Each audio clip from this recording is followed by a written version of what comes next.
அனைவருக்கும் வணக்கம். இது PS இன் கிச்சன் யூடியூப் சேனல். இன்றைக்கி நம்ம கிச்சனில் வந்து பாலக்கீரை வச்சு ஒரு கூட்டு பண்ண போகிறோம். கூட்டு அப்படின்னே ஒரே வார்த்தையில் முடிஞ்சிடும். ஆனால் அந்த கூட்டு அதில் வந்து நாம் என்னென்ன பொருட்கள் சேர்க்குறோம் அப்படிங்கிறது தான் வந்து பார்த்திங்கன்னா அதனுடைய ருசியை தீர்மானம் பண்ணும். பொதுவாக வந்து பார்த்திங்கன்னா கீரை வந்து நிறைய பேருக்கு பிடிக்காது அப்படின்னு தான் சொல்லுவாங்க.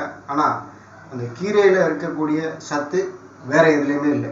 முக்கியமாக வந்து பார்த்திங்கன்னா இரும்பு சத்து நிறைய இருக்குது. அதில் போன்ஸ் வந்து நல்லா ஸ்ட்ராங்காக இருக்கிறதுக்கு இந்த கீரை வந்து ரொம்ப ஒரு முக்கியமான உதவி நமக்கு செய்யுது.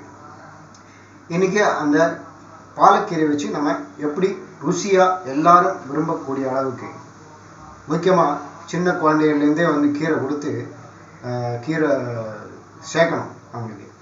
அதை நம்ம இன்றைக்கி எப்படி பண்ண போகிறோம் அப்படிங்கிறதான் வந்து நம்ம இன்றைக்கி வீடியோ பதிவில் பார்க்க போகிறோம். அதுக்கு முன்னாடி நம்மளுடைய PS இன் கிச்சன் யூடியூப் சேனலுக்கு நீங்கள் இது வரைக்கும் சப்ஸ்கிரைப் பண்ணல அப்படின்னா இப்போவே சப்ஸ்கிரைப் பண்ணிக்கோங்க. அப்படியே பக்கத்தில் இருக்கிற பெல் ஐக்கானை கிளிக் பண்ணிக்கோங்க. அப்படின்னா தான் நம்ம போடக்கூடிய இந்த வீடியோ பதிவுகள், சமையல் பற்றின வீடியோக்கள் வந்து உங்களுக்கு உடனுக்குடனே நோட்டிஃபிகேஷனாக வரும். வாங்க இப்போ நம்ம எப்படி அதை செய்கிறது அப்படிங்கிறத பார்க்கலாம். இதுதான் வந்து பார்த்திங்கன்னா பாலக்கீரை. பாலக்கீரை இப்படி தான் இருக்கும். இதில் வந்து ஃபஸ்ட்டு நம்ம இந்த இலையை மட்டும் தனியாக எடுத்துக்கணும். இதை மட்டும் இப்படி தனியாக பிச்சு எடுத்துட்டோம்னு வச்சுக்கோங்களேன். இந்த இலையை வந்து சின்ன சின்னதாக நறுக்கி நல்லா அலம்பி வச்சுக்கணும். அதே சமயத்தில் இந்த தண்டு வந்து நம்ம தூர போட்டக்கூடாது. முக்கியமாக கீரையில் இருக்கக்கூடிய தண்டுலேயும் நிறைய சத்துக்கள் இருக்குது. அதையும் தூர போட்டிங்க அப்படின்னா அது வீணாக தான் போகும். இந்த தண்டில் வந்து பார்த்திங்கன்னா இந்த பெருசாக இருக்கக்கூடிய இந்த நுனியை வந்து கட் பண்ணிடலாம். ஏன்னா இது வந்து ரொம்ப ஹார்டாக இருக்கும், அவ்வளோ சீக்கிரத்தில் வந்து வேகாது. அதனால் இதை மட்டும் நம்ம தனியாக தூக்கி போட்டு இந்த மீதி இருக்கக்கூடிய அந்த தண்டை வந்து சின்ன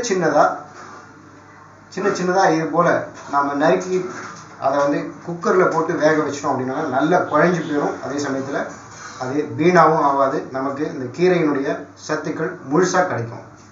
இப்போது இந்த கீரையை வந்து நீங்கள் இந்த மாதிரி சின்னதாக நறுக்கி வச்சுக்கோங்க. தண்ணியில் போட்டு நல்லா அலம்பிடுங்க. வேக வைக்கிறதுக்கு முன்னாடி தண்ணியில் போட்டு நல்லா அலம்பிடுங்க. இந்த மாதிரி சின்னதாக நறுக்கிட்டு தண்டுகளையும் வேஸ்ட் பண்ணாமல் இது மாதிரி நறுக்கிட்டு நல்லா தண்ணியில் போட்டு அலம்பிடுங்க.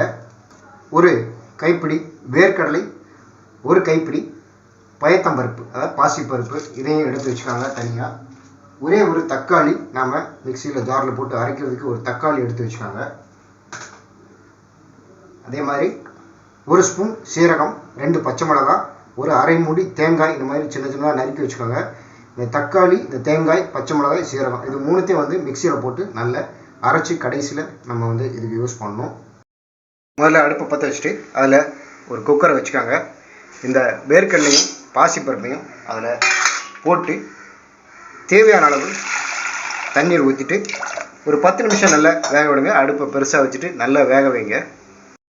இதுக்கு இடைப்பட்ட இந்த நேரத்தில் நம்ம வந்து தக்காளி, தேங்காய், பச்சை மிளகாய் இது எல்லாத்தையும் வந்து நம்ம நல்ல மிக்சி ஜாரில் போட்டு அரைச்சி வச்சுக்கிறோம்.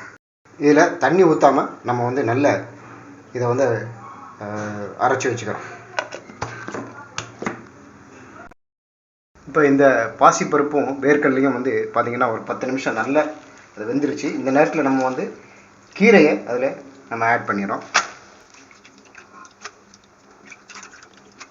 தண்ணி நிறைய ஊற்றாமல் அதே தண்ணியிலே வந்து நல்லா வேக வைங்க. ஏன்னா கீரையிலே ஏற்கனவே நிறைய தண்ணி கண்டென்ட் இருக்கிறதுனால அது வந்து அதுலேயே வந்து நல்லா வெந்துடும். இல்லைன்னா கீரை குழம்பு மாதிரி ஆயிடும். கீரை எல்லாத்தையும் நம்ம அதில் போட்டுட்டோம். இப்போ வந்து அதில் ஒரு 1/4 ஸ்பூன் மஞ்சள் தூள் ஆட் பண்ணிக்கோங்க. அதே நேரத்தில் உப்பு தேவையான அளவு நான் வந்து 1 ஸ்பூன் கூடுதலாக ஒரு 1/4 ஸ்பூன் உப்பு ஆட் பண்ணிக்கிறேன். கொஞ்சம் பெருங்காயத்தூளையும் நான் அதில் ஆட் பண்ணிடுறேன். ஆட் பண்ணிவிட்டு இப்போ வந்து நான் குக்கரை மூடி வச்சிடறேன். இப்போது நம்ம இந்த குக்கரை ரிலீஸ் பண்ணி பார்த்துட்டோம். கிட்டத்தட்ட ஒரு 5 விசில் வரைக்கும் விட்டு நம்ம எடுத்துருக்கோம்.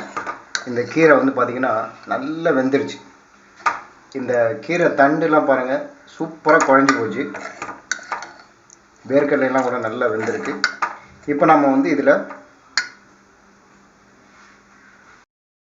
தேங்காய், ஒரு தக்காளி, அப்புறம் 2 பச்சை மிளகாய், சீரகம் இதெல்லாம் போட்டு அரைச்சி வச்சுருக்கக்கூடிய இந்த கலவையை நம்ம வந்து இப்போது அந்த கீரை கூட்டில் கொட்டுறோம். இப்போ அந்த அரைச்ச தேங்காய் கலவையை வந்து அதில் நம்ம வந்து மிக்ஸ் பண்ணிட்டோம். இது நல்ல ஒரு கிளறி விட்டுறோம்.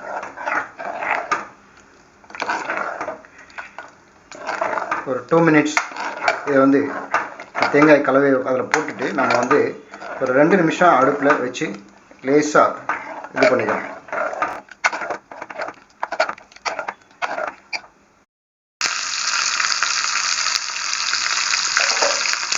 கடைசியாக நம்ம வந்து கொஞ்சம் எண்ணெய் விட்டு கடுகு, உளுத்தம்பருப்பு, கடலைப்பருப்பு, கொஞ்சம் கருவேப்பிலை போட்டு அதில் வந்து இந்த கூட்டில் கடைசியாக தாளிச்சு கொட்டிடுறோம்.